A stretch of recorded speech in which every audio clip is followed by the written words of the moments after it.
mugi andadosna ing kawuningan kraya-raya kula ngupadi jengandika Raden menika estunipun namung nampi penangisipun anak kula pun Nataswati anggenipun nyumpena dipun ladosi Raden Prabakasuma. Mila Raden kula aturi melas dhateng jasad kula, melas dhateng anak kula. Monggo keparenga kula boyong wonten ing pertapan Pring Cendani nglegani dhateng anak kula pun Nataswati. Begawan gembung tanpa sirah. Yen perkara kaya mengkono ing dadi panjalukmu, satemene Prabakasuma ora bakal kabotan. Nanging ngertiya, yen to sejatine duwe gegayuhan sakliyane nggonku bakal seneng-seneng sarta rupyan-rupyan.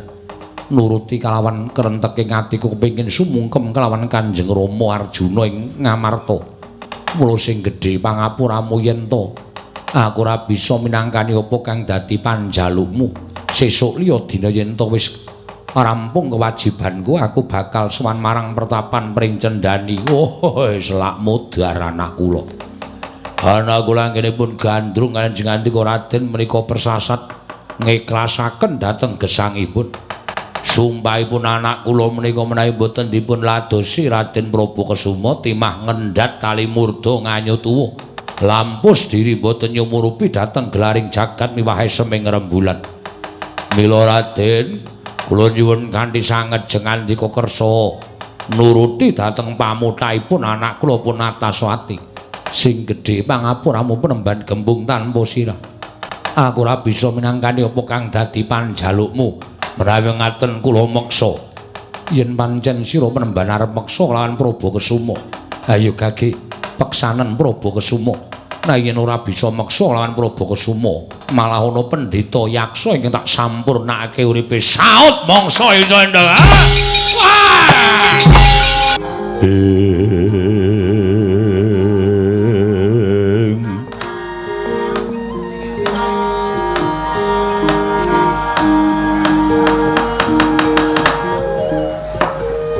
Togok wonten timbalan. Mesti wae ora bakal panjenengan ingsun ngambali apa ingkang wis aturake kelawan mate. Inggih. Nggone ingsun kepengin mengku garwa minangka dadi prameswari negara ing atas angin kene Togok. Miturut penemumu piye? Panakawan Satagara. Lah nek miturut pemangge kula sae mawon. Wong nyatane sing jeneng ratu niku pancen kudu nyanding prameswari. Wonten ing nyebataken Nalendra menika garwanipun dipun parengaken boten namung setunggal, kalih tiga sumangga. Nanging ewadene ingkang kasanding minangka prameswari namung setunggal. Sanesipun minangka garwa selir. Gusti kula ingkang sinuwun Prabu atas wara menika satunggiling Nalendra muda. Nuwun sewu. Dasare Ratu Nom monggo sugih bondo sugih bandu sampeyan dadi Nalendra. Kula nuwun sewu. Nek mengarep garwa wanita kemawon wong wedok pundi ditari dadi garwa panjenengan. Nek ora gelem kula tak weruh wonge. Merga napa-napa bakale kecukupan. Bila Gusti kula kantun milih kemawon sinten ingkang minangka dados weting penggalih, sinten ingkang sampun lenggah wonten ing penggalih paduka. Inggih menika Anandur raos tresna wonten ing penggalih paduka Gusti kula ingkang sinuwun sak mangke dipun turuti kemawon. Mergi menapa nadyan to kesengsem ning nek ora ana raos tresna menika ya ora apik kedadeane. Semono uga tresna niku nek dipeksa ya ora apik kedadeane. Mula nek ajeng garwa sawijining wanita menika nuwun sewu atine ditari dhisik cocok menapa mboten, tresna menapa mboten. Nek miturut kula kaya ngoten. Togok wonten timbalan. Setemene ora ana ingkang kudu ndak kanthi supaya ngembat kelawan pangandikaning ingsun. Perkawis menapa calon garwaku, Gog? Nuwun sewu, menapa sampun wonten wanita ingkang dados lenging penggalih paduka? Wis ana. Wis ana mung aku durung ngaturake sarta durung ngandhakake kelawan kowe Togok. Lah, nek pun wonten mbok kantun dilamar kemawon. Sampeyan iku Nalendra. Gayu napa-napa kasembadan. putri pundi, putranipun Nalendra pundi, nek putra Brahmana saking pundi, nek wong wadon lumrah ewadene saged dados sarana sampeyan menika nggadahi raos tresna upamane ming putri-putri kawula cilik saking dusun pundi, saking desa pundi, awi kula dherekke dilamar mawon tumuntun dipun sengkaken ngaluhur dados prameswari wonten negari ngatas angin. Toga wonten dawuh. Saka rumangsaku yen aku kuwi Nalendra nom, mongko aku ki bagus. Nggih. Tur dasare aku kuwi kedunungan Brana Picis, kesugihan seprapat jagat kuwi dareping Prabu Ataswara. Mula aku ora bakal nggayuh wong wadon, wong loro saudon telu saurupan. Saura-urane sing pantes dadi garwaku kuwi upama ta klakon dikeparengake ya ora ming wong wadon saanane, nanging ya kuwi widodari. Piye, Lung? Ayo dikandhani. Ora usah dadak werna-werna. Nuwun sewu. Nuwun pangapunten lho. Sampeyan menika titah. Panjenengan menika jalma lumrah. Sing jeneng jalma lumrah menika nuwun sewu. Sampun dipun kudrataken, sampun pinesti nggadahi jodho piyambak-piyambak. Nek menungso ya karo menungso. Aja menungso kok nggayuh widodari. Lho nuwun sewu, niki nek upama widodarine purun mang pundhut garwa, ning nek dewa sing nguwasani widodari niku mboten ngeparengake mengko ndak dadi perkara. Mengko ndak kriwikan dadi grojokan, geguyon dadi tangisan. Merga pun dijodokke dhewe-dhewe sinuwun. Nalendra menika kaliyan putri, nek pendhita menika kaliyan Endang. Nek dewa menika kaliyan widodari, mboten pareng menawi jejering jalma menungsa lumrah kok nggayuh widodari menika mboten kepareng. Kula nuwun sewu, upami wonten setunggiling titah ingkang saged garwa widodari, titah menika natautate damel sae wonten ing kayiwangan, tuwin mbelani kawontenaning kayangan, damel sae kaliyan para dewa utawi mbelani para Jawata, tumunten lajeng dipun paringi triman widodari. Menika nembe kelampahan. Mboten kok ujug-ujug anggere titah kepengin gayuh widodari, titah kepengin gayuh widodari, atene kentekan kayangan. Lah iya. Terus kayangan mboten wonten widodari, ya terus pripun? Teneh mamring sepi. Niku lho. Sabeh kabeh niku pun dijodhokke dhewe-dhewe. Nuwun sewu.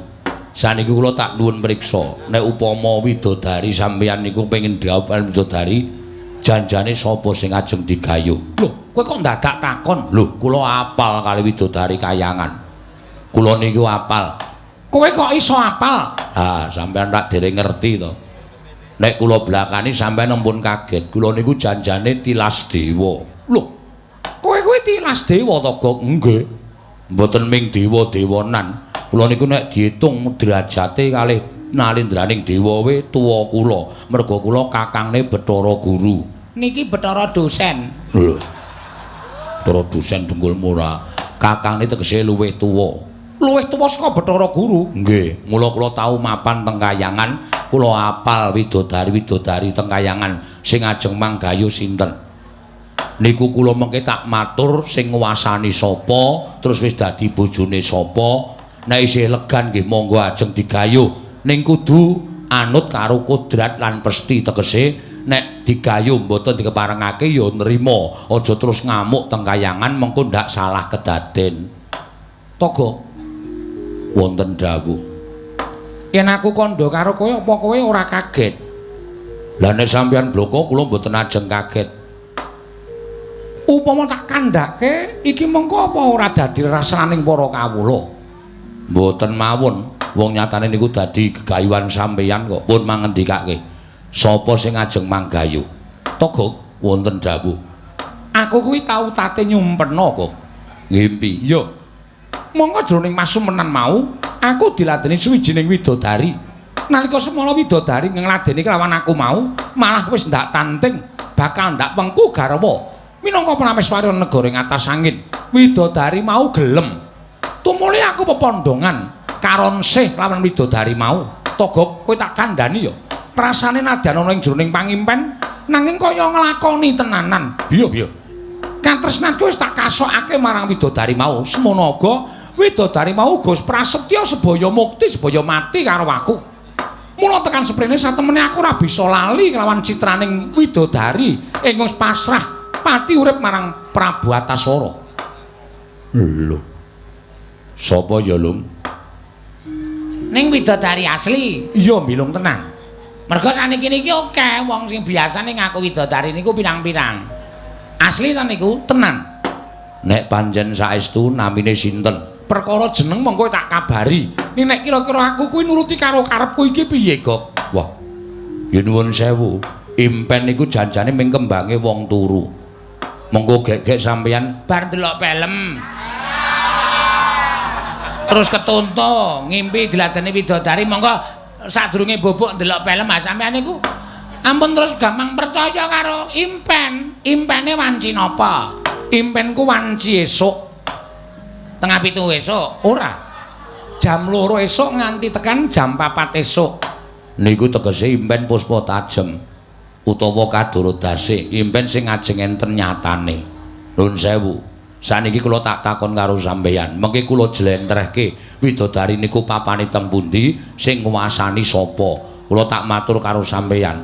Nek pancen durung winengku dening dewa, monggo. Nek wis winengku dhewe dewa, nuwun sewu diwurungke mawon. Mengke ndak dadi perkara. Togok wonten dawuh. Ngerti ya?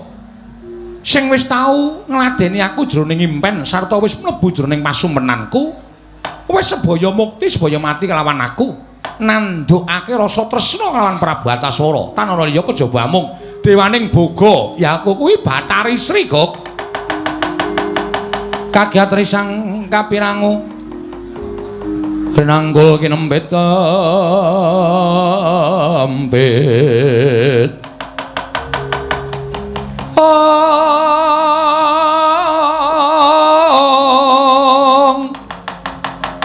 Dosang reknaning bawana ya si tukang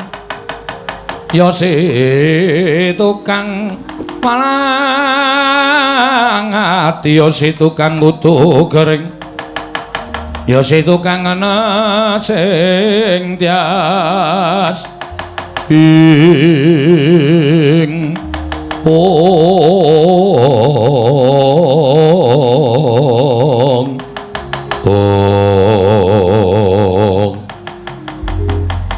kaget ati kula. Lho, kok kowe kaget ana apa?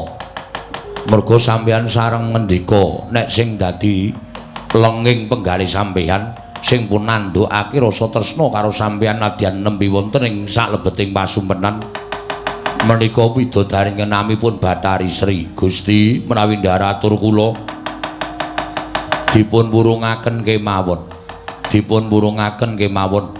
Merga nek sampeyan bacut niki bakale kriwikan dadi grojokan geguyon dadi tangisan.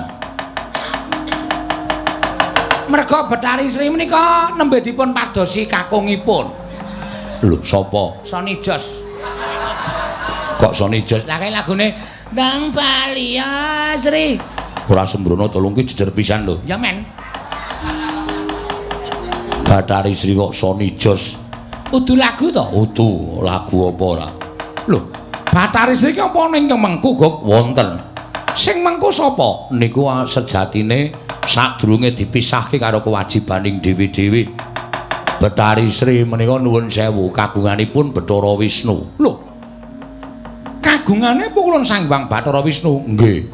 Ning saploe dipisahke netepi kewajibane dhewe-dhewe Bathari Sri dadi dewaning boga. Mula sinten mawon papan pundi mawon sing ketunggon Bathari Sri niku papane bakal dadi reja, pakane bakal dadi makmur.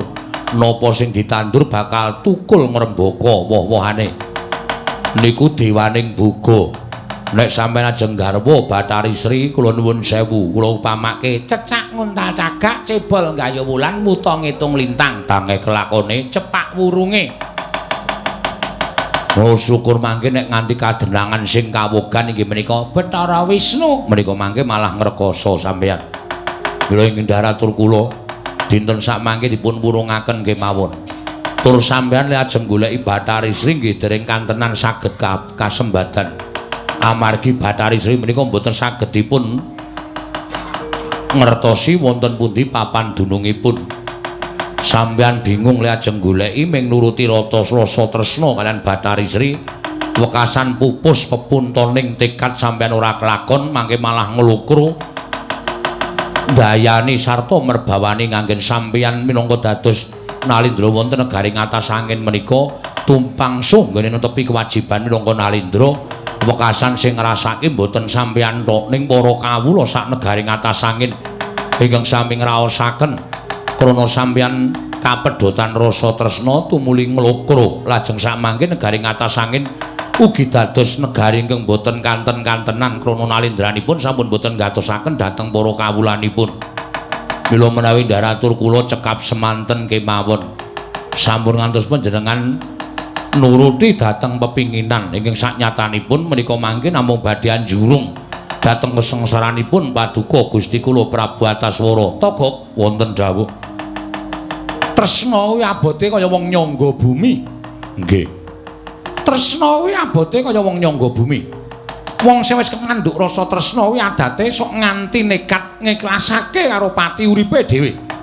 Mung merga ora kasembadan nggone kepengin tresnani sawijining wanita. Nggih. Contone wis akeh, Gong. Wong sing ora kelakon tresnani sawijining wanita wekasan ngiklasake pati uripe sarana nganyut tuwa nglalu ngendhat kalimurda. Trima koncatan nyawa yen ora kelakon kalawan penjangkane. Kuwi wis akeh contone. Nggih. Kaya tagak niki. Hukum boyo wis tolong ora usah dibuka wernane. Tagak iki mung karo bakul kuwaci kok ketenan pati-pati.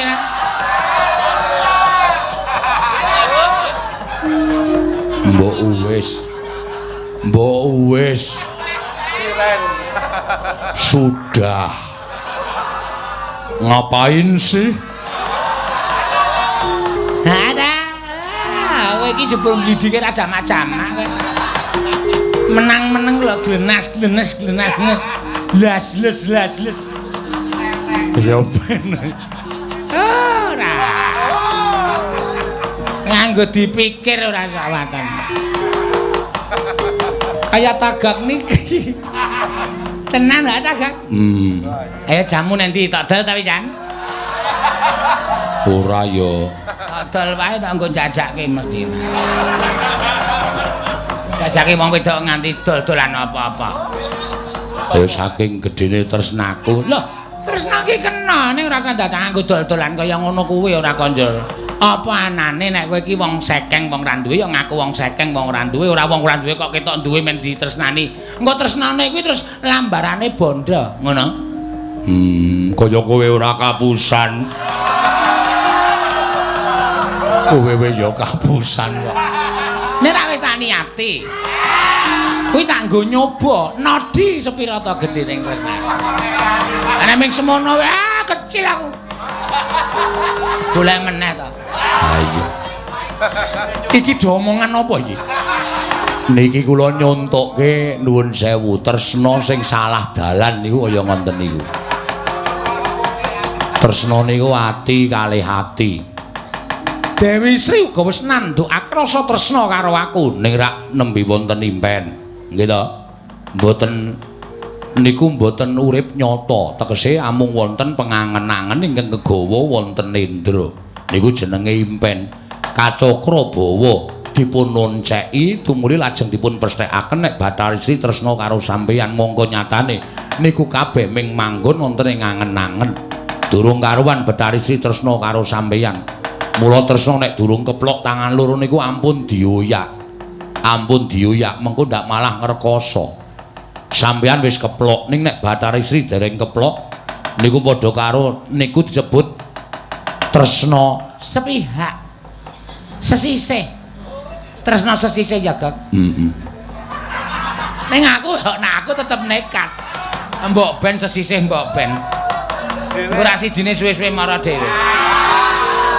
Wis abur kowe. Men, sesisih mirantek kok aku kuwi. So nganggo dengkul barang ngantian. Lah iya. Niku tresna sesisih niku mboten apik. Sampeyan saniki nek miturut kula dipadosi mawon Bathari Sri teng pundi? Sampeyan ngendikake tresna sampeyan. Nek Bathari Sri mboten nampa nggih pun mboten sah diteruske. Ning nek Bathari Sri nampa, lah niku tegese keplok wis tangan loro mingkali golek dina sing prayoga kepyakan lenggah dadi prameswari teng negari ngatas angin. Togok wonten dawuh. Setemene aku wis ngerti lenggahing Bathari Sri. Lho, sampeyan malah pun ngertos wis. Bathari Sri dina samengko lenggah ana ing pertapan Pring Cendani. Pertapan Pring Cendani niku rak pertapane Ingkang Rama. Niku rak papan pelenggahane Ingkang Rama Begawan Gembung tanpa sirah. Niki malah saya angel nek nganti sampeyan kadenangan Kang Rama tresnani Bathari Sri Kang Rama duka karo sampeyan napa mboten malah mboten kanten-kantenan lampahipun. Ya kuwi ingkang tak penggalih. Nek nganti Kanjeng Rama Penemban Gembung tanpa sirah ngerti yen aku tresna karo Bathari Sri. Apa ora malah didukani dening Kanjeng Rama ning gandeng tresnaku luwih gedhe tinimbangane. Apa wae ingkang gumlarana ing jagat iki, Guk. Paribasane tresnaku kuwi luwih gedhe tinimbang jagat. Mula nadyan aku didukani dening Kanjeng Rama, aku ora bakal wedi, aku ora bakal mundur.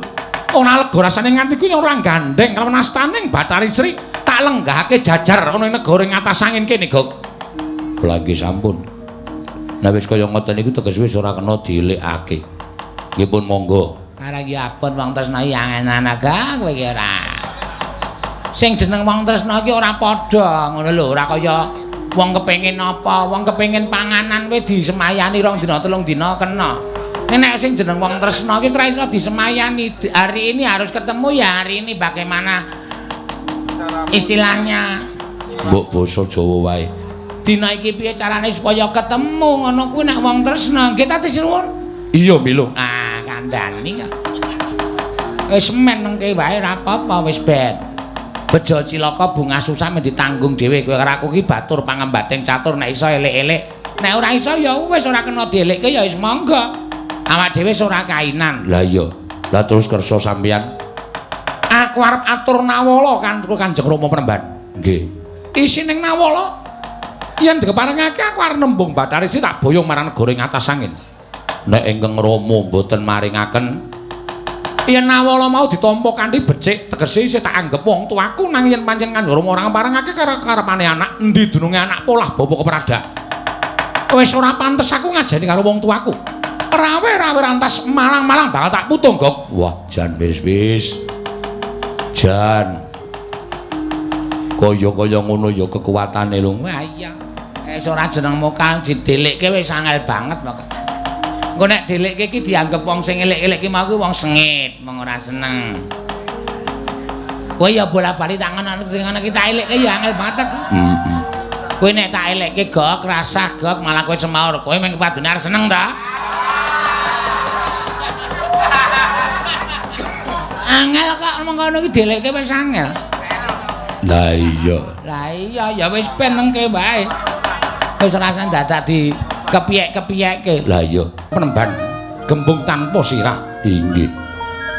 Sawise ditampa tumuli diwaos dening Kanjeng Rama, kowe aja enggal-enggal lunga. Inggih. Nyadonga timbalaning Kanjeng Rama Penemban. Yen pancen wanter ngendikane Kanjeng Rama Penemban, maringake Bathari Sri ngemapan ana ing pertapan Pring Cendani kelawan Ataswara. Baliya ingsun pribadi ngebakal amboyong tindaking Bathari Sri. Lho nggih. Nanging yen to Kanjeng Rama Penemban ora maringake, mbuh piye carane?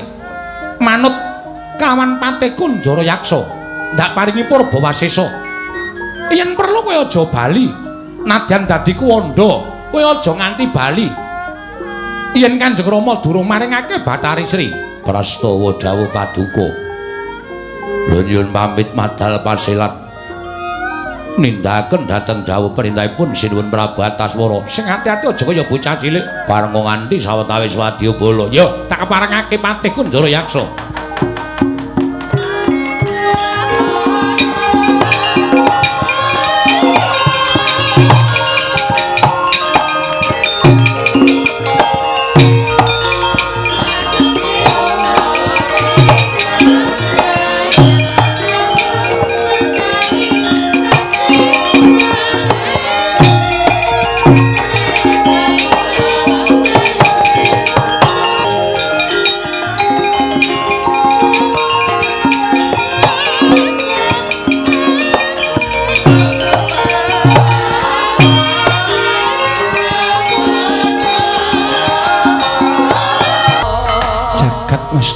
diatur jagat Togok wonten dawuh. Wah. Ing atase lagi atur nawala wae. Lah kok kaya persasat kaya cetha, saya cetha wewayangane Dewi Sri ana ing madone netra kok. Lah nggih. Lah wis mboten maiben sing jeneng wong nek wis kapandhuk rasa tresna menika nuwun sewu. Mula wonten sing ngendikake mangan ora enak, turu ora kepenak, lungguh ora jenak. Niku pancen wis bener. Pun saniki diampet mawon riyin mengke nenggo sowanipun patih Kunjara Yaksa pripun ngendikanipun Rama. Waduh tobat. Lah kok dadi kowe tak samang saya suwe kok iso malih wujuding Betari Sri. Oh ayo. Siwer piye? Ha wong cangkeme kaya torong Betari Sri. Ngene ya lung tak omongi jeneng wong kapandhuk rasa tresna kuwi pancen ngono kuwi. Kowe ya ngrasake dhewe jaman arep entuk mbokne Ipin Upin kae. Kae piye lek mu bingungi, aku ya tau ngrasake wong kasmaran. Piye polahku jaman semono. Kuwi ya ora jeneng mokal, mula medeni tenan wong nek kena kasmaran karo wong wadon ki medeni tenan. Apa sing wedok ya ora ngrasake kaya awake dhewe iki ya geng nek upama dirasa tresna ya ngrasake nek wong wadon ki pinter ndelikke.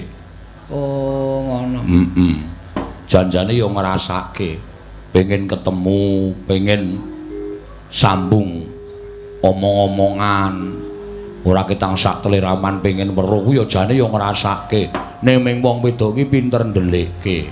Beda karo wong lanang. Wong lanang ki nek nyimpen wirang ki ora iso. Dadi gedabikan kae ya wong lanang sing gedabikan. Sing wedok tenang-tenang wae. Ning jane atine luwih gedabikan tinimbangane sing lanang. Kowe kok kaya profesional banget kok. Kowe jane kasmaran wong wedok ping pira kok? Wis ora usah critaku wis ngono ngomong. Mbok ya wis ben ora. Wis tak lakon-lakon alu dhewe. Aku ki mung takon kok. Lah iya, lah kuwi ngandani karo kowe. Jejimating tilam sari. Sawang purnama cahwayang wenes kamantyan liringmu pandam kamarutan. Sumbaga anuju brana dredeg mandra rangkung manggugah riman. Rum-rum binarum sekar perdapa mekrok udupmu wangi gandamu ulunging gadung sapa rambatamu mesemo sak dlerengan tak bundeli ning poncoting sonder dadi usadaning wuyung. Wong ayu. Lumahing bumi kureping langit ora ana wong wadon ing keduga ngrubuhake bebeteng jiwa. Kalendranku jaba amung sira. Batari Sri ing bakal dadi prameswari ning negara ing atas angin. Ngandel ora. Nek ratu ya beda karo awake dhewe. Ha iya. Aku mbiyen ya tau ngono kuwi. Terus mlayu-mlayu ning dalan ming cawetan tok. Ayo kere. Ayo. Ming Panakawan kok karo ratu. Nek ratu tembunge rum-rum bintarum sekar perdapa mekrok udupmu wangi gandamu lunging gadung sapa rambatamu tak bundel ning poncoting sonder. Ki kowe iki kawula deke ratu, gandrunging ratu karo kawula ki beda. Ha iya. Kowe mbiyen mlayu-mlayu karo muni tariem. Oh. Wah, ya wis men niku anu apa to? Dinggo lakon ora sok kaya ngono kuwi. Ha iya. Ya wis, Gusti. Toga piye?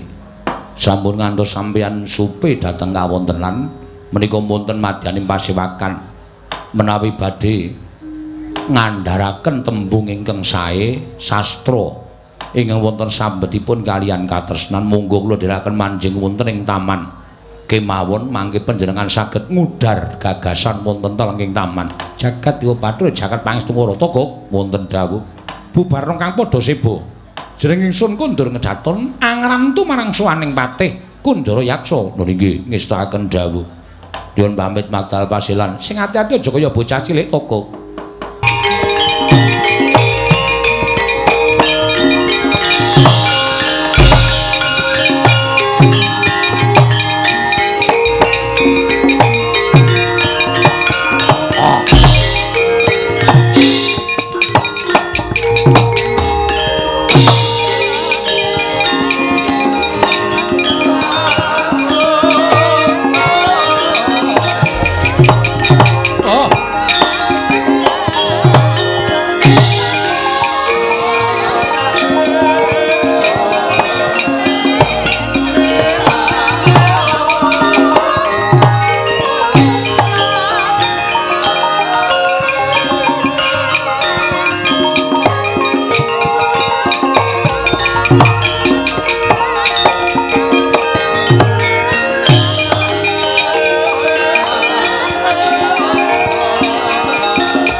I Gusti Pati kepareng ngabdipun tumenggungan Cemadong dawuh wonten paridamel menapa? Ih, kula Cemadong dawuh. Ih, kula Cemadong dawuh Gusti Pati.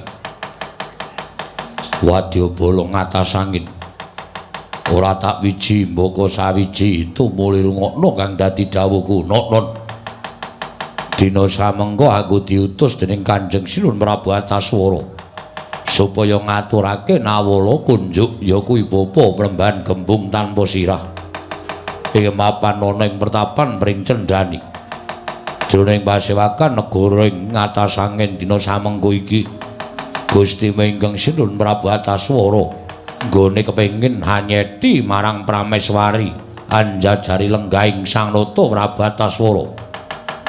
Jebul dudu jamak lumrahing menungsa ingkang ginayuh dening Sang Prabu Antaswara. Nanging wujuding widodari dewaning buga ya kuwi Bathari Sri. Monggo dina samengko Bathari Sri nedheng lenggah ana ing pertapan Pring Cendani. Tumuli Ratu Gustimu Sinun Prabu Antaswara utusan kelawan Patih Kunjara Yaksa. Kinen ngaturake nawala kunjuk ngersaning Sang Nata utawa Sang Tapa Begawan Gembung tanpa sirah. Lho inggih. Lajeng kepareng paduka Gusti Patih. Kowe kabeh dikeparengake nderek kalawan lakuku. Kula non ngestaken dawuh. Wadyabala aja dikendhoni nggone dandan nanging malah kepara dikencengi. Mbok menawa ana kesrimpeting laku kabentusing rata.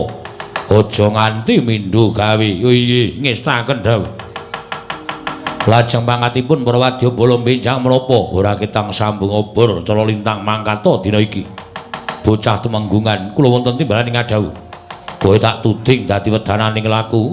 Ngestaken dawuh nyun pamit madal pasilan sing ati-ati aja kaya bocah cilik bocah tumenggungan. Angsa nembah kang pini Gusti Patih menawi kadite priksa sarta kabidalaken sawanci-wanci bodhol mboten badhe nguciwani. Yen to kabeh padha miranti tumuli nembango tengara budhaling wadya. Nggih, ngestaken dawuh nyuwun pamit madal pasilan.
ning para wadyabala. Ngendikaning Gustiku ingkang Sun Prabu Antaswara aku wis kaparingan purba lawan Wasisa. Yen to bapa penemban gembung tanpa sirah ora nampa marang Nawala ingkang wis dak aturake. Kula nyuwun pangapunten penemban paripaksa jerih kelawan wisesaning nata Prabu Antaswara. Angurbaya kula dumugi ning Antaka wonten ing pertapan mring cendhani kula ingkang sagah nglampahi penemban.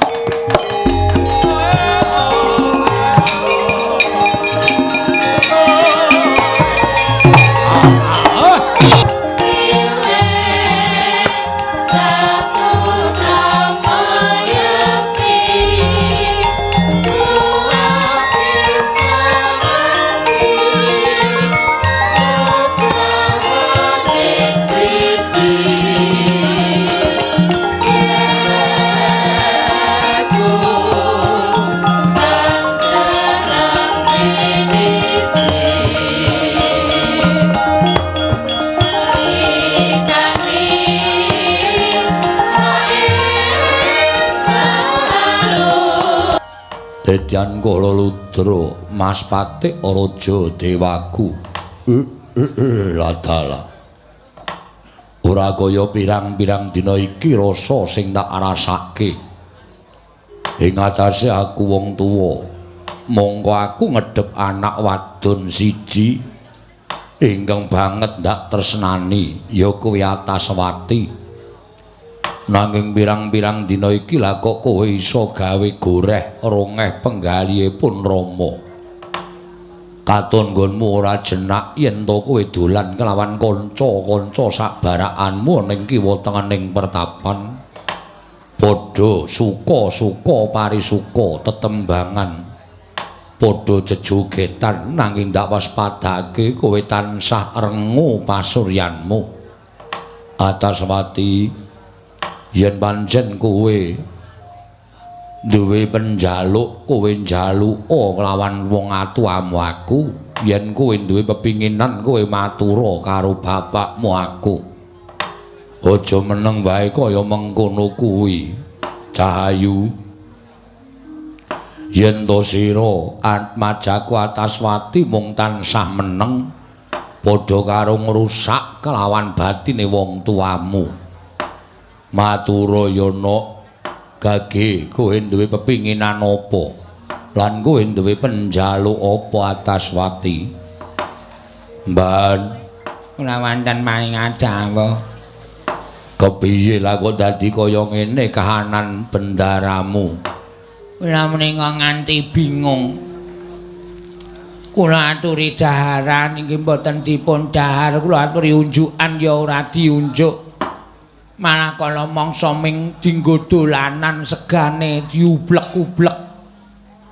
Unjukan nggih mboten dipun unjuk, kula matur napa kirang legi napa kirang panas mboten paring pangandikan. Kula niki bingung kudu pripun nepake dhateng awak kula. Kula ki sepaten ugi berbat. Ngatos judheg agen kula kraosaken. Wong biasanipun Gusti Ayu Ataswati menika nek nedeng sedih tumuli kula jejogetan wonten ngajengipun menika tertemtu piyambakipun menika gumujeg ngantos ketelasan lagu. Agen kula jejogetan wonten kajanipun Gusti Ayu Ataswati wonten boten keparep-parep pakadikan.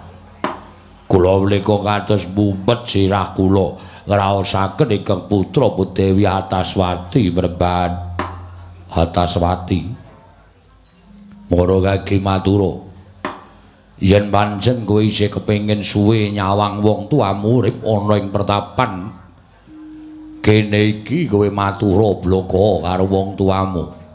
Nang yen kowe wis ora kepengin nyawang wong tuamu urip lono ning jagat, ya wis tingkah lakumu sing kaya ngono mau tutukna padha karo kowe gegering karo atine wong tuwa, padha karo kowe ngrusak marang batine wong tuamu. Kanthi kaya mengkono bakal saya cerak nggonku bakal enggal sowan resaning Gusti Merga rasaku mung dileloro dening anakku wadon dhewe ya kuwi Ataswati. Rama Premban. Lah rak ngono ngen matura eneng apa? Sewu-sewu kalepatan aku nyuwun pangapura ya Rama, aku ngaturke sembahku kunjuk. Tak tampa Cahayu. Pangestunipun Rama Tampanana. Ndak gegem dadekake jimat. Mugi ndadosna ing kawuningan ya Rama. Iya. Nggonku meneng wae kuwi merga pendak-pendak aku dolan karo kanca-kanca sakbarakanku. Mesti aku diece karo kanca-kancaku. Lho, diece perkara apa? Yen pancen kowe ora kuat diece karo kanca-kancamu ya golek srawung liyane sing lembah manah sarta ora gelem gawe rusak atimu. Ya mung perkara diece ngatasi aku kuwi luwih tuwa dhewe. Yen to ditanding karo kanca-kancaku teka padha ngece kok ora ana wong lanang sing cedhak karo Ataswati. Ora ana wong lanang sing seneng karo aku. Mbok menawa merga ya kuwi bapakne wujud pendhita nanging buta. Mesti padha isin duwe mara tuwa buta ngono kuwi. Wah, cangkeme sapa kowe ngono kuwi? Arep aku buta ning gelarku kuwi Brahmana. Aku urung tau tate mangan daging mentah, aku urung tau tate gendak sikara marang sak pepadaku. Aku duwe tata krama, aku ngerti unggah-ungguh lan sifatku tanduk aris ulat manis ing cipta demen tetulung adoh penggawe cidra ngalah tananggunggung diri gawe senenging liyan kuwi perangan pambeganing pendhita. Lah kok dadi kancamu padha ngomong kaya ngono? Kuwi Rama sing marai atiku ora seneng dolan karo kanca-kanca sakbarakanku. Sakliyane kuwi apa ana ingkang ginebeng jroning atimu? Rama, ya mung nalika semono aku sedih ngrasakake suarane kanca-kancaku nggone ngina lawan aku. Ing atase aku wis cukup umur kok durung dicedhaki dening priya. Dumadakan Rama malam jemuah kliwon wingi. Sukra kasih kepungkur. Ya, aku ngimpi Rama. Ngimpi apa? Aku ngimpi dicokot ula. Lho, ngimpi dicokot ula. Iya. Himpen kuwi yen bakal nemahi wancine parak bangun esuk. Aku ngragap saka turu. Wis krungu kluru ing jago ingkang sepisanan tegese wis gagat bangun esuk. Tegese himpenmu kuwi puspa tajem utawa kadoro dasih. Himpen sing bakal nemahi. Mban, Wonten dawuh. Ngimpi dicokot ula kuwi werdine piye? Panjenengan menika pendhita kok takon karo batur. Langkung prisa panjenengan ning miturut ngendikaning para pinter, miturut ngendikanipun para sepuh, ngimpi dicokot ula menika badhe cepak jatru kramanipun. Oh, lah dalah. Yen ngono bungahno pikirmu. Bakal ana wong lanang sing cedhak karo kowe merga kowe wis diwenehi sasmita karo dewa. Himpenmu nggonmu dicokot ula mau. Ya ming gandeng pun bapa iki pendhita. Ula mau pancen ngemung werdi dhewe-dhewe. Ngemu werdi kepiye? Ulane ula apa? Mengko pun bapa ingkang bakal bisa merdekake. Bapa ulane ula ireng. Nanging bareng tak gebuk ulane kuwi nggonku luwih mekrok. Oh, kuwi ula sendok. Wah, wis kuwi nyemelangi nok. Apa iya? Ula sendok ki kei bakmi ya entek. Kei go goreng ya entek wis. Entuk bojo mesti dokoh. Lah iya ya, Pak. Kowe bakal entuk bojo ingkang dokoh ing pangan. Ulane tak tutuk. Saka ula sing werna ireng malik ula ora patiya dawa Rama ning kaya wujuding kadal kuwi ula buhu Kuwi ula sing mapan ana ing blumbang-blumbang pakanane iwak. Kowe tegese wong bakal diwengku dening wong Papa Sudra Ngulandara, tegese mung jalma lumrah. Bareng ula bu tak tuthuk tumuli ulane Malik. Kuwi ula apa kok molak-malik kowe? Ulane Malik lurek. Ya kuwi ireng karo kuning, kuwi tali wangsa. Kowe arep dipek sopir. Emoh Rama, aku emoh. Ulane tak tuthuk Malik meneh. Malik apa? Ulane ireng semu soklat. Nggon guru ana wernane ijo, ana wernane dadu, ana wernane kuning. Kuwi ula gawat jenenge ula Dagrama. Kuwi ula wisane mandi. Kowe cokot ula Dagrama kuwi arep dipek anak ing kawula cilik. Emoh Rama, aku wegah. Ulane tak tuthuk molak Malik meneh. Iki jane ula apa ta iki? Monggo aku mbiyen ngimpi ula cokot ula ya ming pisan tok ceket ngono. Ulane apa biyen, Pak? Diare entuk bapakmu iki ulane ula duwel. Ula duwel. Nyokot ning wit apel. Tiba melarat nyokot wudel. Oh. Tak kipatke dadi ula kuwuk. Oh. Nyokot bathuk. Bathuk ngendi? Bathuk ngendi dengkulmu mlacat kowe? Wong sing jeneng bathuk ki ming siji kok. Mban, wonten dawuh. Menengo dhisik. Aku tak ngresih karo anakku. Rama, iya. Ulane tak kipatke ilang wujuding ula dadi satriya bagus Rama. Lho. Satriya bagus. Iya, Kanjeng Rama. Satriya mau tak suwune prisa. Asmane sapa? Ngaku Raden Prabakesuma. Prabakesuma. Rama nalika jroning pasumpenan nalika semana Raden Prabakesuma tumuli nyandak tanganku. Terus aku ya ora selak dicandak tanganku Rama. Jebul wis gambuh katresnanku karo katresnaning Raden Prabakesuma. Nalika semana Raden awi panjenengan badhe mengko garwa kula mboten badhe selak. Tumuli Raden Prabakesuma dawuh karo aku Rama, Antaswati yen wis rampung kewajibanku, tumuli aku bakal pinanggihan kelawan sira Yayi lan bakal ndak wengku minangka garwa. Rama masuryaning Raden Prabakesuma ora iso ilang saka netraku ya Rama. Weladala. Prabakesuma nalika semana nganggo sandhangan apa? Nganggo sandhangan cara kasatriyan. Tobat. Wiwit dina kuwi aku ora krasa enak yen to mangan, ora jenak yen to nedenge ngaso. Sarta ora krasa penak yen to dolan karo kanca-kanca sabaraanku. Rama, golek ana Raden Prabakesuma ya Rama. Usik li arep goleki nendi? Wong jenenge wae aku mbok ngerti saka kowe, pasuryane aku ora ngerti. Lah apa ora jeneng golek idom ana ing segara wedi? Rama, panjenengan kuwi pendhita. Kudu bisa goleki Raden Prabakesuma. Ya mung nalika semana Raden Prabakesuma kuwi ditutke.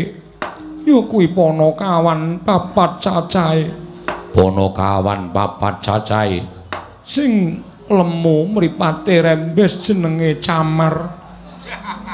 Camar? Iya. Sing mripate klera. Tangane cekot sikile becik jenenge Bopeng. Bopeng. Iya, sing wonge dhuwur, irunge dawa.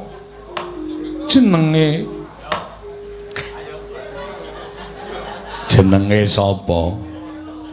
jenenge Cakruk. Wis melu ngampet e aku. Sida ora kelakon. Menengo aja apa wae, Pak. Bareng sing keri dhewe mripate amba jenenge Sentrong. Jenenge Sentrong.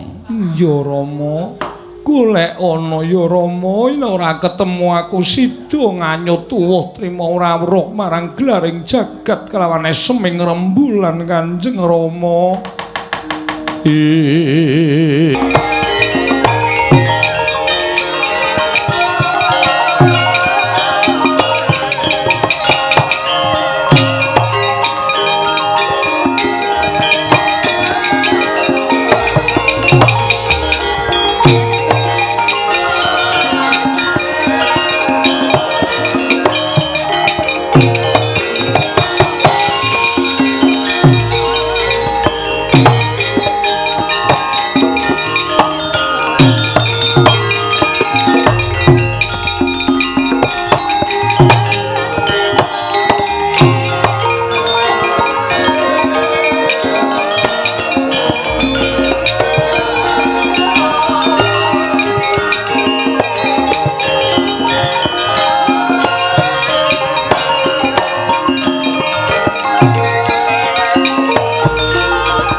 Pandhawa tata gati Wisraya kula pepatih abdinipun ingkang putra Gusti Ataswara ana parigawe apa dene kowe sowan mangka tanpa tinimbalan sewu-sewu kalapatan diagung pangaksama mremban awrat-awratipun kemban dawuh timbalanipun Gusti kula sinuwun Prabu Ataswara anggenipun kadereng lan kepingin munjuk atur ngersa paduka sang Premban gembung tanpa sirah nanging krana boten ketekan utawi penggalipun boten dumugi tumuli utusan nglaning abdi kepatihan pun Kundara Yaksa atur nawala dhateng ngersa paduka Premban. Lho anakku atur nawala kalawan aku wong tuwane kasinggihan mekaten Kundara Yaksa yen ana suweking nawala sithik wae janggamu ingkang kinarya lintu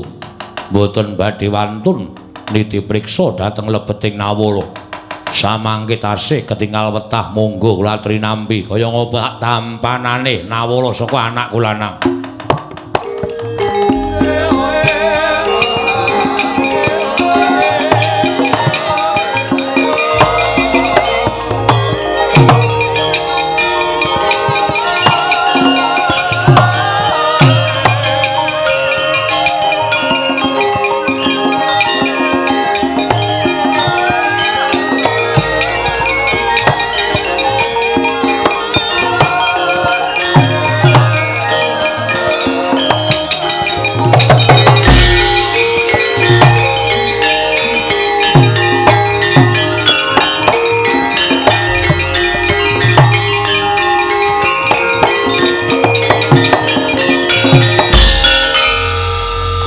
Menapa Premban dene kumaregel anggen paduka anyepengi punang nawala tumunten nawala dipun remet dipun bucal pate wonten dawuh surasaning jroning tulis panjenengan wis cetha ndak surasa yen to anakku Ataswara nyuwun pangestu lawan wong tuane nggone bakal mengku garwa sarta ngunggahake derajating wanita ingkang wis pinilih dadi prameswari ana negara ing atas angin.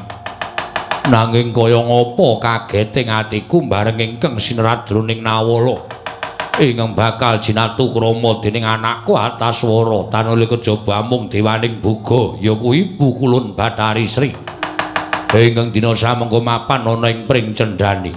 Ate kowe baliya elingna ratu gustimu anakku Ataswara Bathari Sri kuwi dewaning buga sarta siwenengku dening Kakung utawa dening Jawata ya kuwi Hyang Pikulun Bathara Wisnu. Aja ngobak-obak katentremang jagat raya apa kurang donya iki wong wadon ingkang pancen akeh cinipta dening panguwasaning Gusti. Menungsa diwenangake milih atas swara diwenangake Jatukrama titah sak pepadane. Nanging kena ngapa ingkang diame-ame teka Bathari Sri. Mula kowe baliya, kowe mulya, kowe baliya ning negara ngatas angin. Matura karo ratu Gustimu, matura karo Antaswara yen bapakne ora bakal mengestoni yen to dhaup karo Hyang Pikulun Bathari Sri wae.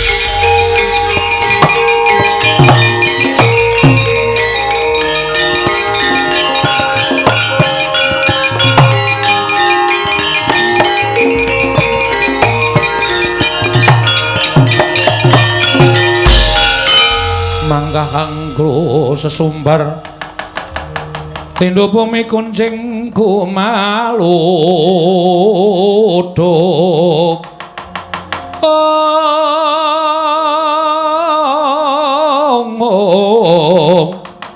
kumaluduk guntur ketup lumembak penyukang kumambang nyuwun pangapura penemban yen aku tumuli ninggal marang tata krama lan unggah-ungguh sabab Patih Kunjara Yaksa wis diparingi Purbawasesa lawan Sinuwun Prabu Antaswara. Dene pangendikaning Sinuwun Prabu Antaswara, Patih yen pancen Kanjeng Rama ora ngeparengake aku dhaup kalani Hyang Pikulun Bathari Sri, kowe tak paringi Purbawasesa mangsa borong piye carane nggone iso mboyong Bathari Sri prapta ning negara ing atas angin. Dewa dene Kanjeng Rama meparangi kekarepanmu rawe-rawe rantas malang-malang kudu mbok putung. Gegayuhanku ora ana ingkang bisa mambengi aja kok jamak lumrahing wong tuaku dhewe. Nadyan dewa mudhun ana ing jagat wae. Ora bakal aku kelakon mundurake kekarepanku nggonku mboyong marang Hyang Pikulun Bathari Sri. Mula Penemban sing gedhe pangapuramu yen to nganti dina samengko iki paripaksa Patih Kunjara Yaksa ninggal tata krama lan kudu wani marang sampeyan Penemban Gembung tanpa sirah. Ora maringake Bathari Sri sungsang bawana balik pertapan pring cendani.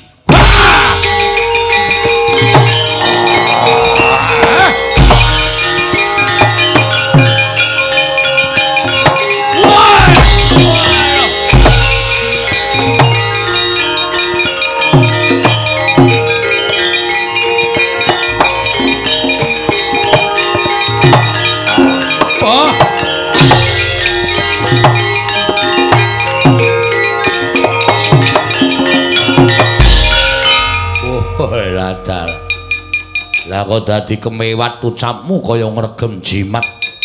Kaya wani ndilat wersi abang kowe Patih Kunjara Yaksa.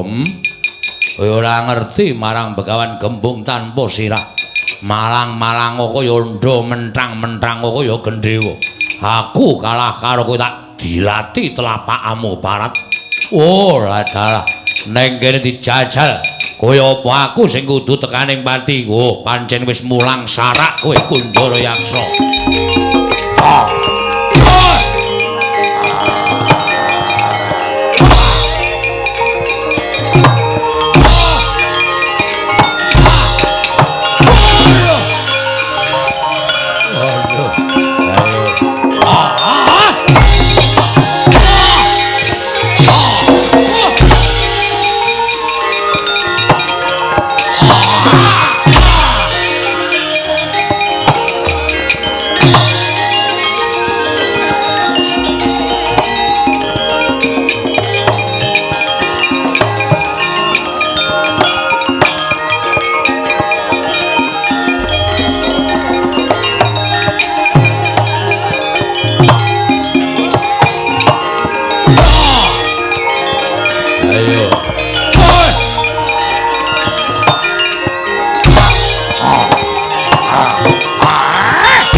Ora nyono yen to pancen digdaya sekti kalintang jayaning perang. Ayo kowe aja nyempelekke gerangan kaya aku ngene. Nadyan wis keladu umur, wis madeg brahmana ning aja nguthik-uthik macan turu mbeda singa barung. Kelakuane Ratu Gustimu ya anakku Dewi Ataswara ingkang wani anjangkung marang Debatari Sri. Sayekti yen ora tak elekake mesti bakal gawe geger jagat saisine. Mula kowe Baliya matura karo anakku lanang. Yen pancen isih kena dikandhani tak anggep anakku Kundara Yaksa. Nah yen ora kena dikandhani, ilang-ilangan nduk siji. Anak ora kena dikandhani karo wong tuwa. Oh, lah dalah aku dhewe ingkang bakal nyampurnake. Baliya ngadhem ning anakku lanang Ataswara. Yen pancen kelakuane bapakne ora diterima karo anake, ayo kon tekani kene tak ajangi jembar legane atiku. Waduh!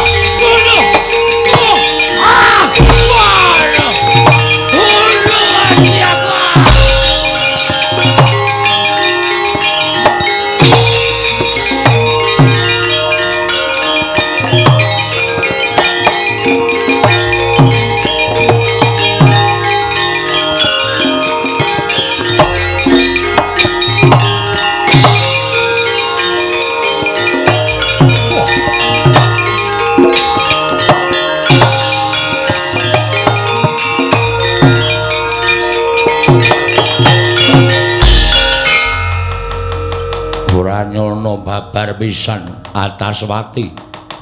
Lelakone wong tuamu tumpuk matumpa-tumpa. Lagi wae ditangisi anakku wedok supaya goleki Raden Prabakesuma ingkang wis teka ning pangimpenmu. Lah kok dadi dulurmu tuwa ing atas angin. Nerak pacak nerajang perbatang. Wani bakal gawe geger sarana duwe gegayuhan ingkang ora sak mestine. Monggo tak elekake wis ora mendho, malah wis menehi Purbawasesa kelawan patihe kang aran Kundara Yaksa supaya wani karo wong tuwa. Tinimbangane aku kuwi dadi wong tuwa, anak-anak diwaneni karo anakku dhewe. Oh, ora nyawang karo anadyan kuwi kulit dagingku dhewe. Nek ora kena ditata dening Begawan Gembung tanpa sirah, mesti bakal tak ikhlasake. Aku ora bakal ngowel sarta anggrundel. Manjing jroning pertapan aku tak goleki karo Raden Prabakesuma ingkang wis mbok kandhakake perkara kakangmu. Mengko aku ingkang bakal ngrampungi perkara iki Ataswati.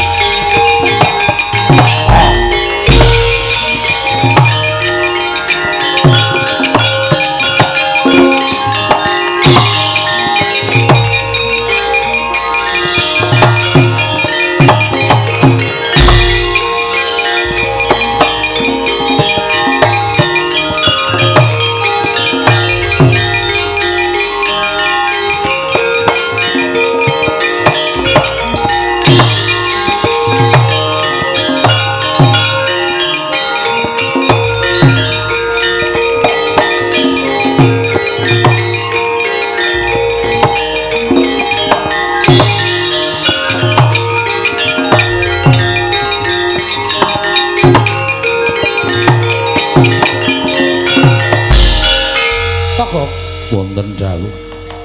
Lah kok dadi kaya ngenteni silming palwa gabus kumambange Sira Kresna. Sedina wae kok pangrasaku kaya setahun. Lah nggih sarung jagung. Piye? Mboten napa-napa. Ora blawangan lho, Gok. Iki lagi gawat lho kanane. Lah iya. Lunganing pate Kundara Yaksa ndak utus ngaturake nawala. Anggonku ngenteni pengarep-arepku ndang sowana patih Kundara Yaksa tu mulih matur karo panjenengan ingsun. Sinuwun Kang Rama nglilani jengandika sinuwun dhawuhipun Batari Sri. Walah dalah ora ujar ora kaul, Gok. Mripatmu tak tretes sinten? Waduh. Atune malah bicak. Mripat ge ditretes sinten? Ha ya kuwi. Ning kok tekan dina iki durung ana kabar kawusanane. Patih Kunjara Yaksa kelakon apa ora nggone matur kalawan Kanjeng Rama lan ngaturake nawala marang kersaning Kanjeng Rama gembung tanpa sirah. Waduh sinuwun ketiwasan. Waduh.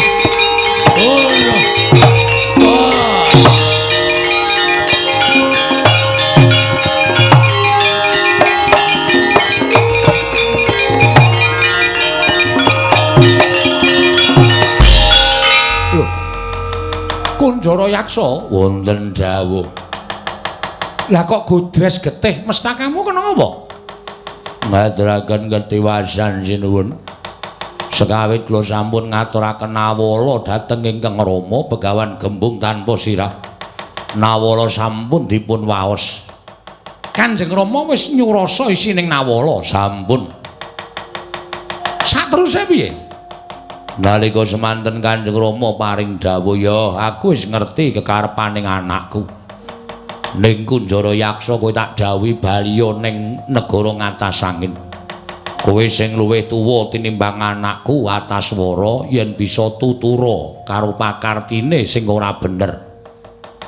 Ora ana jamak lumrahing ngatasé menungsa bakal nglamar kelawan widodari tur Bathari Sri kuwi ana ingkang mengku. Mengko mundhak ora prayoga kedadiane mundhak gawe geger jagat saisine. Krewikan dadi grojokan. Ngemuti bilih kula sampun dipun paringi Purbawasesa, kula nyuwun pangapunten sawetawis kula wantun kaliyan Ingkang Rama. Dumunten dumados peperangan. Nalika semanten Kanjeng Rama menika jebul pinanggihipun Brahmana ingkang boten baen-baen. Ketitik kula ngetokaken kasudiran. Kula cokot mboten dipun raosaken. Satemah mestaka kula dipun piting dening Kanjeng Rama Begawan Gembung tanpa sirah. Tumunten wanter sabdanipun baliya Kunjara Yaksa. Omong karo anakku matura yen pancen isih didandani iso didandani karo wong tuwa. Kudu manut dawuhing wong tuwa. Yen wis ora iso didandani karo Begawan Gembung tanpa sirah, ilang-ilangan nduk siji, aku ora bakal awel yen to ngiklasake patine anakku lanang ing atas angin. Ngaten menika sinambi ngunus curiga kuping kula dipun perung setunggal edyan Kanjeng Rama karepe dhewe.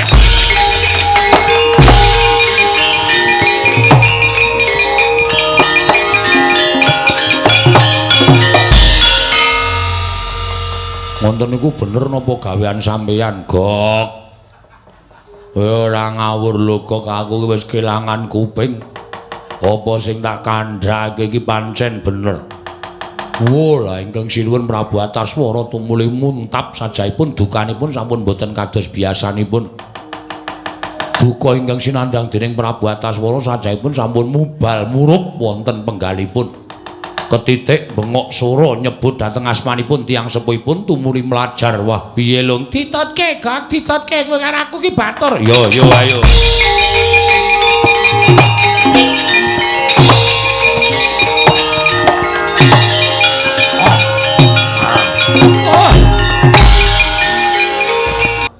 Mugi andadosna ing kawuningan. Kraya-raya kula ngupadi jengandika Raden menika estunipun namung nampi penangisipun anak kula pun Ataswati anggenipun nyumpena dipun ladosi Raden Prabakesuma. Mila Raden kula aturi melas dhateng jasad kula, melas dhateng anak kula. Monggo keparenga kula boyong wonten ing pertapan Pring Cendani nglegani dhateng anak kula pun Ataswati. Begawan Gembung tanpa sirah. Yen perkara kaya mengkono ing dadi panjalukmu, satemene Prabakesuma ora bakal kabotan. Nanging ngertiya, yen to sejatine duwe gegayuhan sakliyane nggonku bakal seneng-seneng sarta rupyan-rupyan. Nuruti kalawan kerenteking atiku kepengin sumungkem kelawan Kanjeng Rama Arjuna ing Ngamarta. Mula sing gedhe pangapuramu yen to aku ora bisa minangkani apa kang dadi panjalukmu. Sesuk liya dina yen to wis rampung kewajibanku, aku bakal sowan marang pertapan Pring Cendani. Oh, selak modar anak kula. Ana kula anggenipun gandrung kanjeng Andika Raden menika persasat ngiklasaken dhateng gesangipun. Sumpahipun anak kula menika menawi boten dipun ladosi Raden Prabu Kesuma timah ngendhat tali murda nganyut tuwuh. Lampus diri boten nyumurupi dhateng gelaring jagat miwahe seming rembulan. Mila Raden, kula nyuwun kanthi sanget Andika kersa nuruti dhateng pamuthaipun anak kula Punataswati. Sing gedhe pangapuramu penemban gembung tanpa sirah. Aku ora bisa minangkani apa kang dadi panjalukmu. Menawi ngaten kula meksa yen pancen sira penemban arep meksa lawan Prabu Kesuma. Ayo gage peksanen Prabu Kesuma. Nah yen ora bisa meksa lawan Prabu Kesuma, malah ana pendhita yaksa ingkang tak sampurnakake uripe saut mangsa Icandra. Wah! Woi! Woi!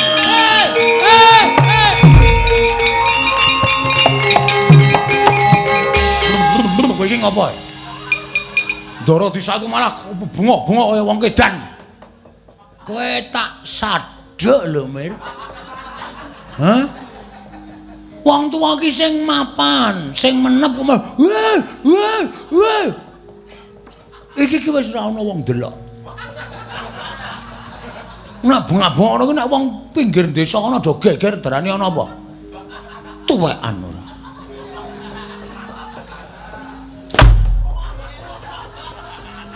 Wah, ora iso nggo conto ajar dhewe.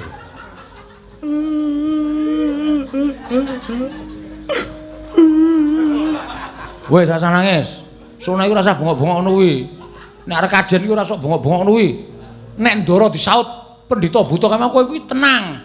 Ning mikir ora kok wah. Kok sikut rompol ora. Muni ae. Aja gong suwe-suwe kok mesake to aku. Krembak-krembik memelas ya terus. Piye wis rasa anak-anak ora ngeneni, ora anak ora ngeneni wis guys.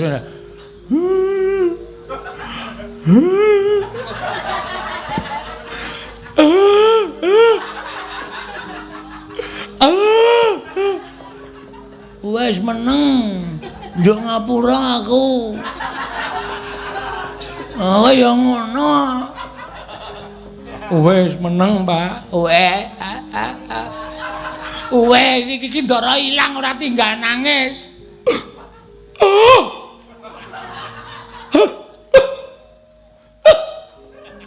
Kok kaya mimin to suwe-suwe kowe.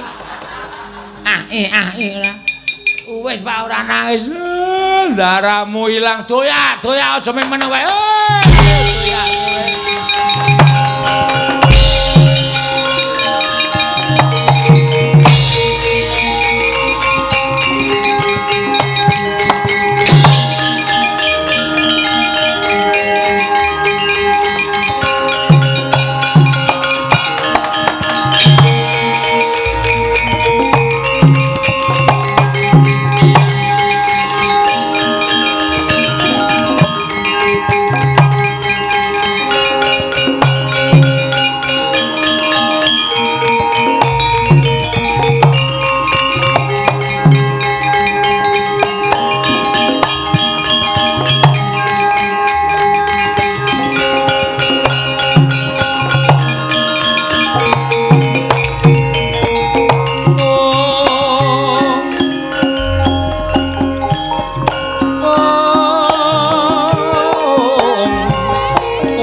Wanudya yutama ngambar arum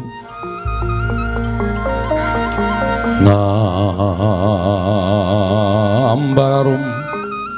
sang kusuma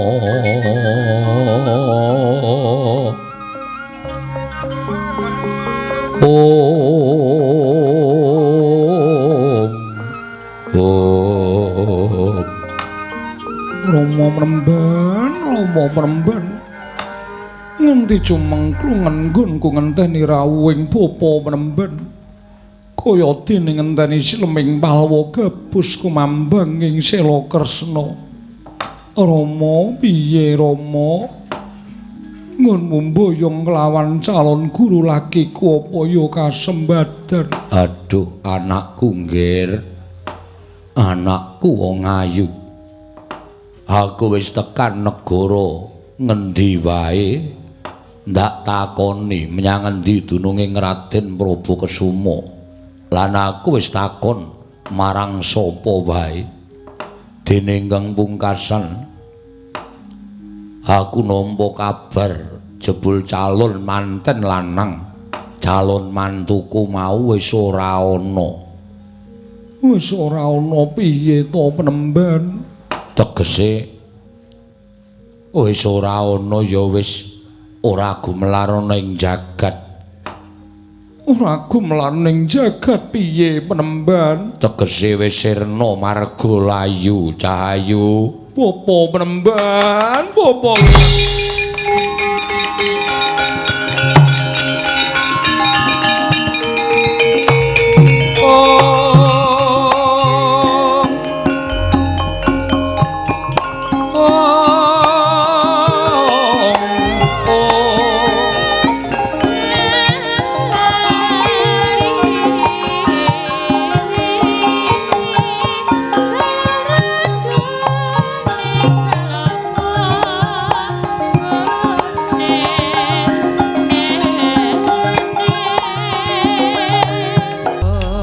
Merena semubang bangaruna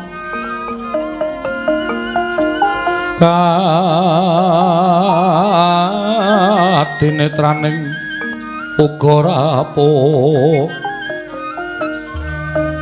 sataning kokila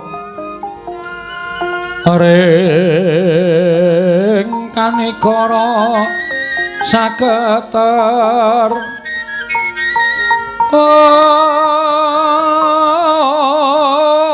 kene donga engkong ler wowo sing pinipanca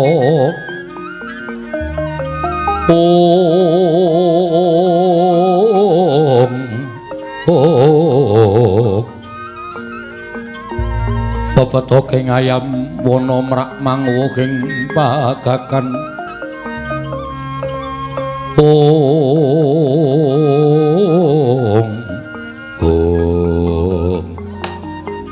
piye Ataswati bojomu wis mati? Ora guneman karo wong tuwa sing senengane ngapusi. Lho, ngapusi piye? Bareng sampeyan lunga saka Plenggan jebul nutupi lenggahing Raden Prabakusuma. Yen ngono kuwi bener sing tok karepake. Inggih leres Penemban. Aja mbok tinggal mungkur mengko nek mantuku lunga kowe bingung. Raden boten nginten babar pisan. Bilajeng andika nyatanipun sampun dumugi wonten ing mriki Raden. Tru, ora edan to, Tru?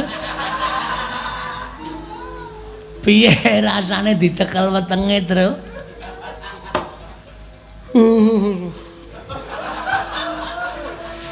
Aduh.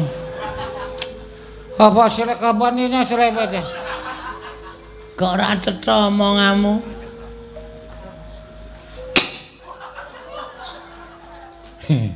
Nyun ngapunten.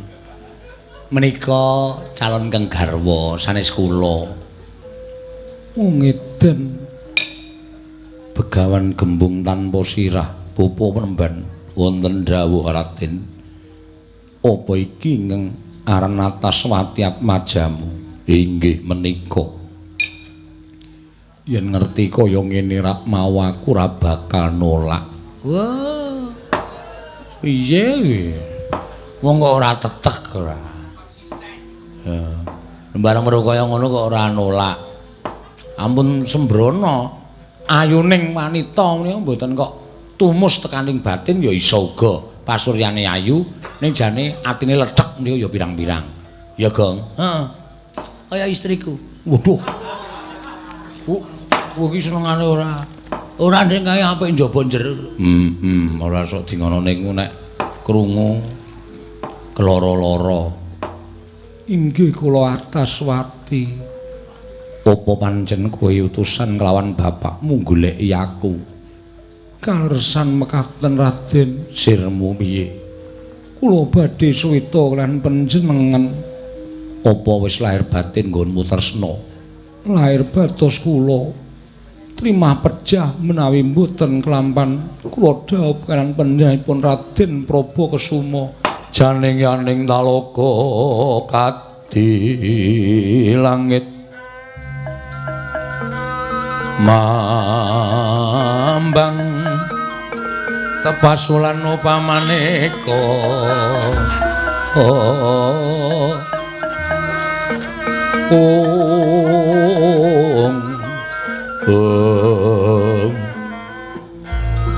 lintang loya kusumayana sumawur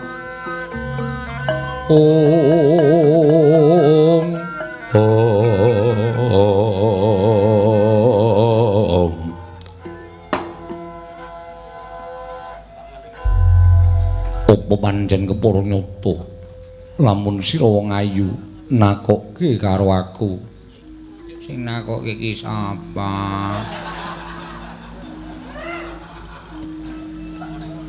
Aku Prabu Sutejo. Lah antil ndasmu modar ora. Sampeyan kersa mboten kali kula? Kersa mboten? Anggepmu aku ki wong loro saudon telu saurupan, ora sudi karo kowe, ora bakal aku gelem karo kowe. Wadodya yudama ngambararum. Oh wedhus ki ora. Ngambararum. Waduh. Sang kusuma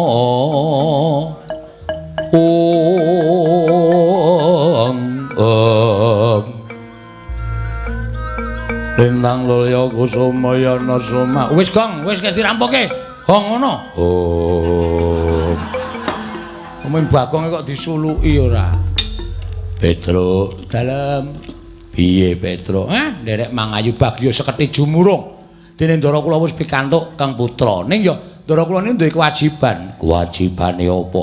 Kewajibane nggih menika goleki bapakne. Bapakne bendaramu Ndara Janaka. Ngenteni sak rampunge nggone nuruti kekarepane anakku Panakawan Petro.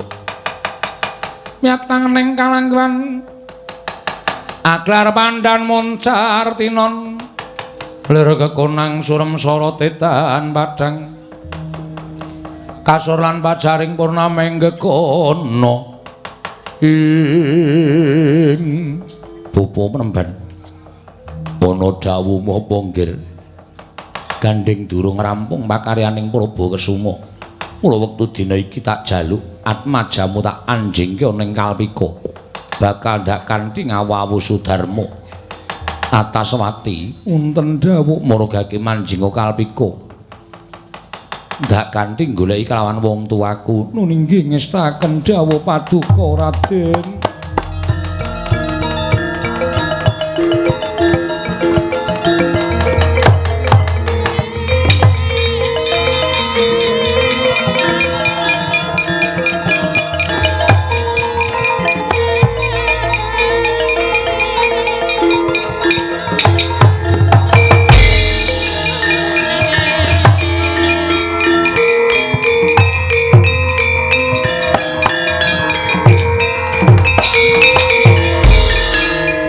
Kunjang Ganjing langit kelap-lapaton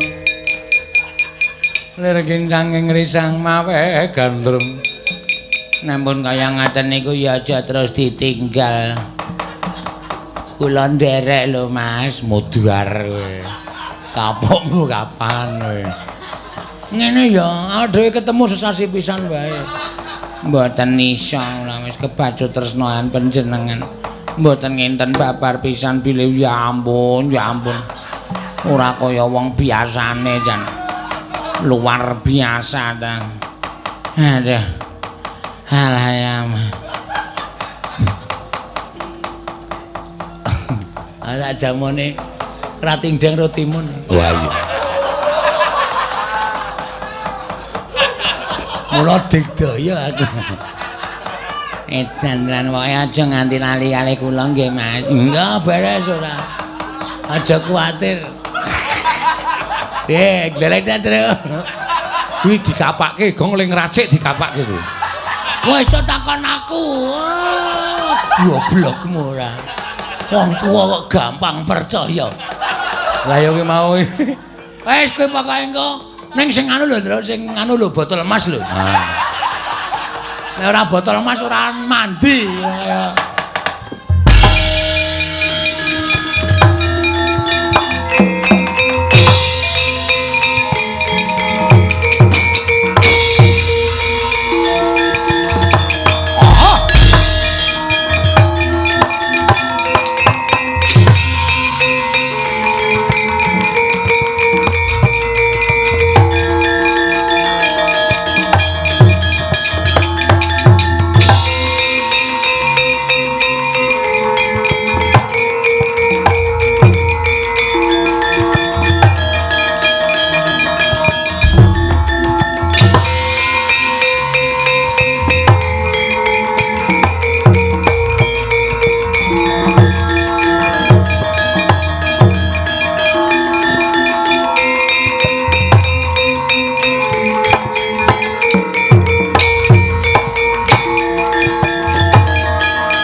Ganjing langit kelap-lapaton berkincanging risang mawe gandrung lho Kakang Semar iki sapa? Nika Ndara Praba Kesuma. Saka ngendi? Saking Kayangan. Liwigatine. Lah kula tak nyuwun prisa sampean kok tekan mriki niku? Aku ngupaya murcaning Bathari Sri. Mula ngamarta ke Taman Pegebluk. Akeh para kawula ngesuk lara sore ketiwasan, sore lara esuk padha tekaning mati merga koncatan dewaning boga Bathari Sri. Ya Dipol. Mula aku karo Kresna kanggo diutus mbarep supaya ngupaya nendi dununging Hyang Pikulun Bathari Sri. Niki Ndara Praba Kesuma. Putrane Widodari Bathari Supraba duk nalika ingkang rayi Ndara Janaka dados nalindraning dewa. Jejuluk Prabu Kaliti lenggah wonten ing Sela Kandawaru Binangun diwenangake garwa Widodari sekethi kurang sawiji. Lah niki Ndara Janaka sing patutan kalih Ndara Supraba inggih menika Bathari Supraba. Lho, Janaka wonten dawuh. Ngakune anakmu bocah iki?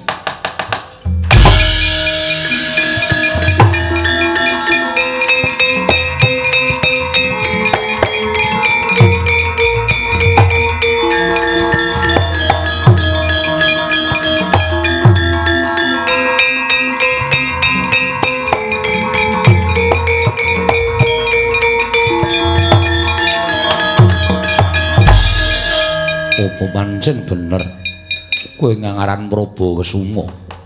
Inggih Raden. Panjenengan sinten? Aku Raden Janaka. Aduh Kanjeng Rama.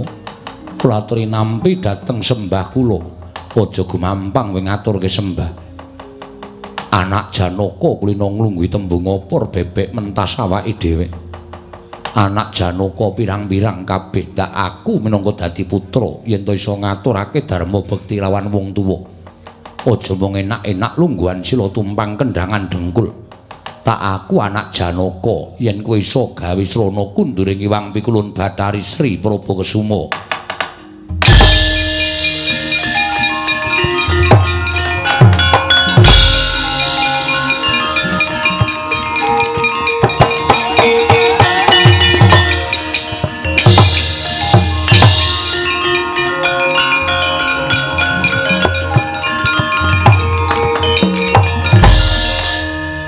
Lah iki lho ning kene iki sing aku ora seneng karo kowe Janaka. Mboten remen perkawis menapa. Lah kowe iki anak-anak kok mesti ora tok akoni lho. Anak Janaka kedah saged ngaturaken dharma bekti dhateng tiyang sepuh. Oh ngono. Inggih. Lah apa ora kangelan Prabakesuma? Menawi menika anak Janaka saestu tartemtu saged ngunduraken Iwang Pikulun Bathari Sri.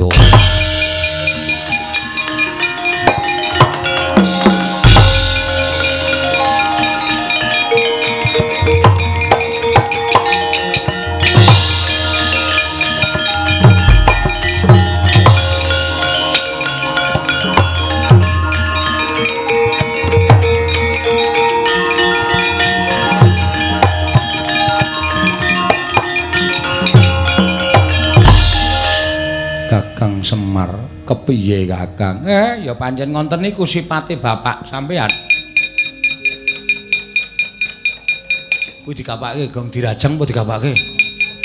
Kuwi iki aja ngono pancen. Kuwi engko tak omongi to, ora aku pengen ngerti saiki. Kuwi sing do gating denge dikapake gating denge karo campur. Kuwi iki ngono. Sampean ra gadah wong tuwa anyar to, Kang Bapa Begawan Gembung tanpa sirah. Nek pancen ora iso gawe srana baline Bathari Sri, anake balekke ra wis.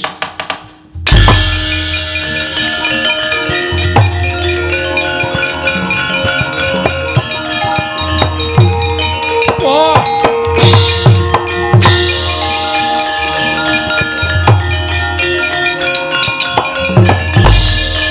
Bapa menemban ngaturake panuwundine bapa wis kepareng rawuh ana ing kene. Piye Raden, lah kok semune bingung atimu? Iya. Ora campuri apa-apa to, Tru? Ajare ora. Ya ora usah, wis nampa loro kuwi wae. Ono apa? Aku tinampa dening Kanjeng Rama Janaka. Lamun aku iso gawe srana kunduring Bathari Sri Dewaning Buga ana ing negara Ngamarta bapa menemban.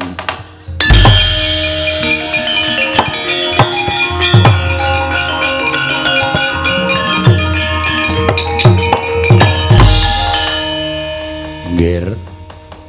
Kaya ngene iki abote wong tuwa sing kudu mbelani karo anak. Ning kabeh bakal ndak ikhlasake. Bathari Sri lenggah ana ing pertapan mring cendhani.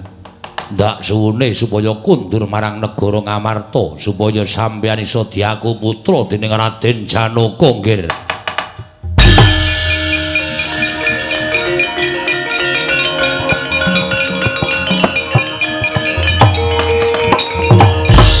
Sigra mahasing asemun. Sang Begawan Gembung tanpa sirah eling-eling pandhita tinampa apa kang dadi sedyane. Nalika semanten ing cipta munjuk atur kelawan Sang Hyang Pikulun Bathari Sri. Sigra mbedhol saking pertapan pring cendhani Hyang Pikulun Bathari Sri. Nalika semanten lumayang ing akasa kondur wonten negari Ngamarta kalaning jagat gawaning para dewa. Papan ingkang linangkungan Bathari Sri Dewaning Buga satemakatingal subur ijo raya-raya tetandurane.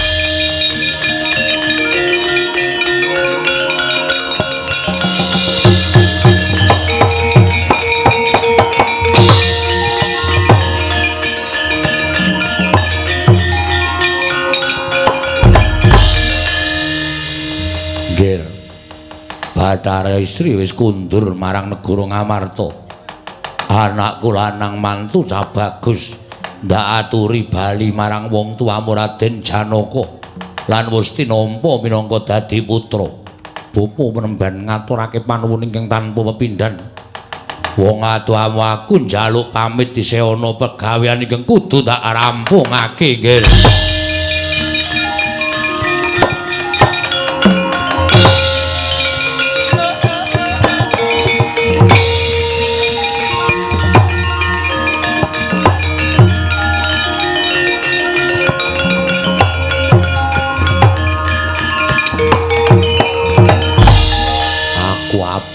karo pambegane anakku Ataswara.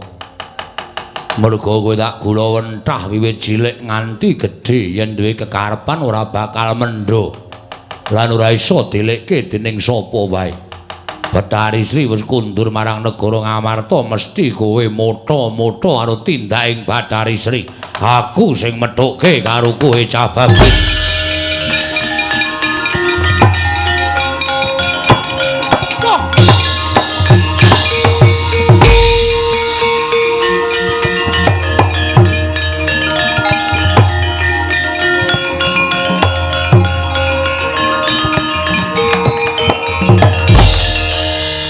Penemban gembung tanpa sirah.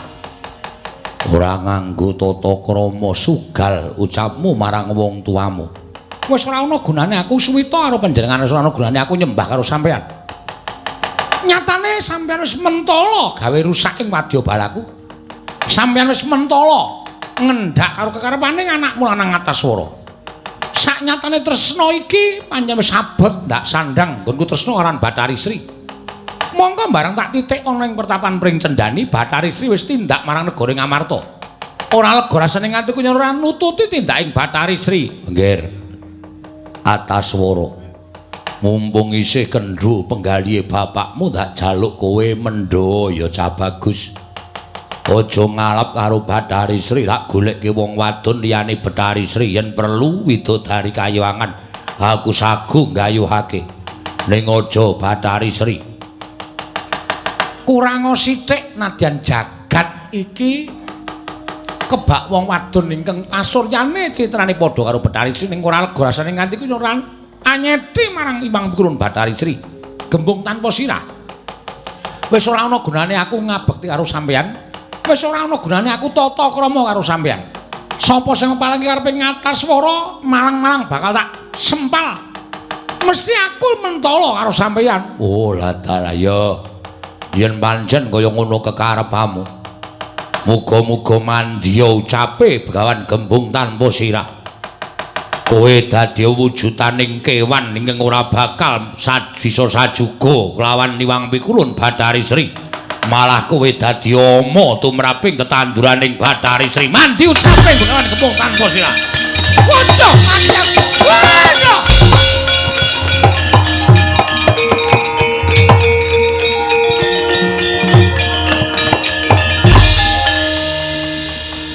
Nadyan anakku dhewe nek ora iso dielekake.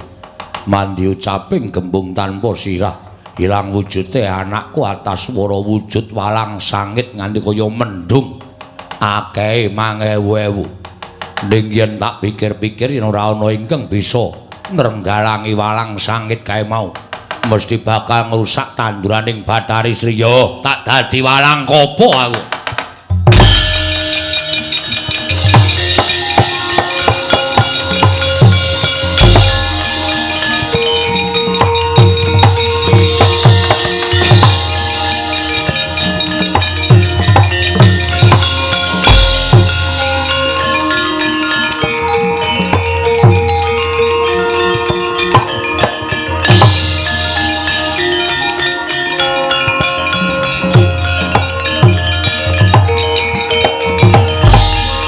Dirajang ora gong rasa. Rasa dirajang wutuan pokoke oh ya. Dirajang ya percuma ora iso kanggo gawe. Ha ya tak kira nek dirajang buntur-buntur kaya nggon lutek barang. Oh ora. Ya wis wutuan pokoke. Golek ukurane sing temonjo. Iya iya iya. Wah, ponokawane do cerewet kabeh ora.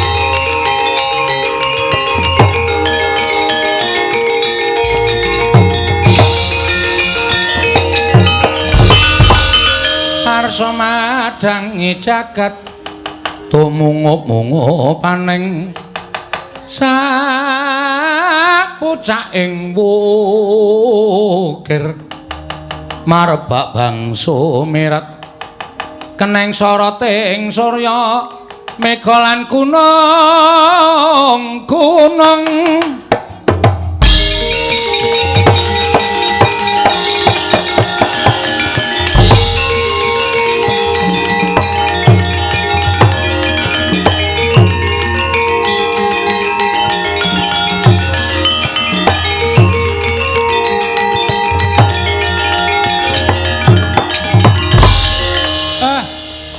sedaya sampun paripurna. Kula suwun kanthi sanget. Monggo sami jagi kerukunan. Botole kuwi ya digunakake ya. Kaejane do ngrembug apa? Kula dhewe ora ngerti. Embuh omongane bocah-bocah niku. Ting blasul ora karu-karuan. Semar, kula Badari Sri wis kundur marang Praja Ngamarta. Muga-muga bisa nuwuhake katentreman, kebagas kewarasan lan kecukupan sandhang panganing para kawula. Nggih. Purwamadya wusana wis kasembadan niring sambikala. Sura Sudira Janing Kang Rat suwuh brasta tekeping kula Darmastuti rahayung samya makarya rahayung samya pinanggih Ndara.